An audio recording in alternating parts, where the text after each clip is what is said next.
ঢাকা বিশ্ববিদ্যালয়ের শিক্ষার্থীদের প্রতি আমাদের আহ্বান জানাবো যে আপনার যোগ্য ব্যক্তিকে আপনার ভোট দিয়ে আপনারা জয়যুক্ত করুন, যাতে যারা আপনাদের সমস্যাগুলো সমাধান করতে পারবে। আমরা শুধুমাত্র এইটুকু আহ্বান জানাচ্ছি, কিন্তু আমি এখন কথা দিতে পারছি না, কারণ আমার এখন আন্দোলন যেহেতু চলছে, এই আন্দোলন সমস্যার সমাধান না করে আমি কোনোভাবেই আসলে এখন ঢাকা ফিরতে পারছি না। ঢাকা বিশ্ববিদ্যালয়ের যারা শিক্ষার্থী আছে তারা যথেষ্ট মেধাবী, বাংলাদেশের সর্বোচ্চ মেধাবী। তাদের কাছে গিয়ে আমরা অবশ্যই যাব, কিন্তু এখন হয়ে গেছে কি, আমাদের যেহেতু একটা আন্দোলন চলছে, এটা সারা বাংলাদেশের মানুষের একটা সংকট। সেই সংকটটা সমাধান করার জন্য এখন যেহেতু আমরা আন্দোলনে আছি, আমাদের মূল ফোকাসের জায়গা এখন এখানেই আছে। তো ঢাকা বিশ্ববিদ্যালয় আবেগের জায়গা, ঢাকা বিশ্ববিদ্যালয়ে অনেক সংকট আছে, হয়তোবা আমরা প্রস্তুত আছি।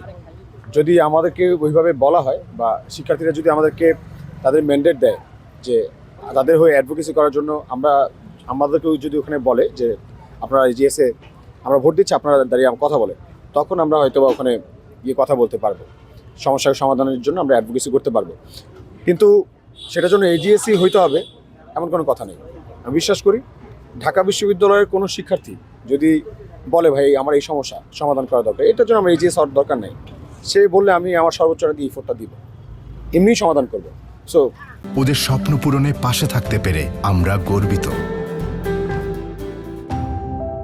হই বা না হই, এখন মূল সমস্যা মানে এখন যেহেতু একটা আন্দোলনে আছি, তো ঢাকা বিশ্ববিদ্যালয়ের শিক্ষার্থীদের প্রতি আমাদের আহ্বান জানাবো যে আপনার যোগ্য ব্যক্তিকে আপনার ভোট দিয়ে আপনারা জয়যুক্ত করুন, যাতে যারা আপনাদের সমস্যাগুলো সমাধান করতে পারবে। আমরা শুধুমাত্র এইটুকু আহ্বান জানাচ্ছি, কিন্তু আমি এখন কথা দিতে পারছি না, কারণ আমার এখন আন্দোলন যেহেতু চলছে, এই আন্দোলন সমস্যার সমাধান না করে আমি কোনোভাবেই আসলে এখন ঢাকা ফিরতে পারছি না।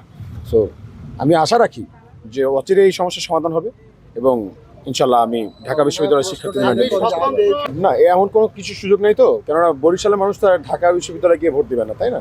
এখন ঢাকা বিশ্ববিদ্যালয়ের শিক্ষার্থীরা ঢাকায় ভোট দেবে এবং বরিশালের নিউজ কিন্তু ঢাকা পর্যন্ত যায় না। এটা আপনারা জানেন কিনা জানি না, কতটুকু জানি না, কিন্তু এটা সত্য যে সারা বাংলাদেশে কিন্তু বরিশাল নিউজ খুব বেশি একটা প্রভাব বিস্তার করতে পারে না।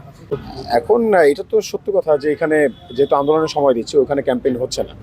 তো যারা আছে শিক্ষার্থীরা, যারা সচেতন শিক্ষার্থীরা আছে, তারা তাদের মতো করে তারা হয়তো বা পোস্ট দিচ্ছে ফেসবুকে, তারা নিজেরা কথা বলছে দু একজনের সাথে।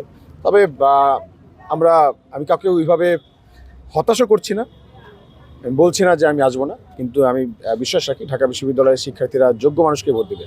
আমি বলছি না আমাকে ভোট দিতে হবে, এবং এটাই প্রত্যাশা যে অন্তত এই যে দীর্ঘ 16 বছরে যে স্বৈরাচারের নীল নকশা ঢাকা বিশ্ববিদ্যালয়ের উপরে এঁকে ঢাকা বিশ্ববিদ্যালয়কে একটা ষড়যন্ত্রের মধ্যে ফেলে ঢাকা বিশ্ববিদ্যালয়ের শিক্ষার্থীদের মেধাগুলোকে যেভাবে নষ্ট করার চেষ্টা করেছে, এইরকমটা ভবিষ্যতে যেন আর কখনো না হয়, সেই জন্য শিক্ষার্থীরা যেন স্টেপ নেয়, তারা যেন সেই লক্ষ্যে এগিয়ে যারা তাদের এই ম্যান্ডেটটা বাস্তবায়ন করার জন্য কাজ করবে তাদেরকে যেন ভোট দেয়। এটা আমিও ঢাকা বিশ্ববিদ্যালয়ের শিক্ষার্থী, তো এটা আমার দাবি ঢাকা বিশ্ববিদ্যালয়ের শিক্ষার্থীদের প্রতি।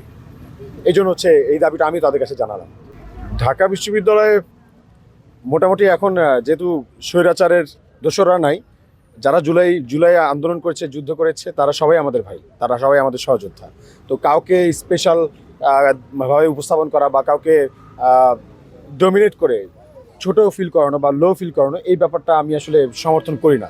সবার একটা ভালো কন্ট্রিবিউশন ছিল জুলাইতে, তবে ঢাকা বিশ্ববিদ্যালয়ের শিক্ষার্থীরা তো বিচক্ষণ, তো তারাই আসলে তাদের নিজের মেধা দিয়ে তারা যোগ্য ব্যক্তিকেই বাছাই করবে।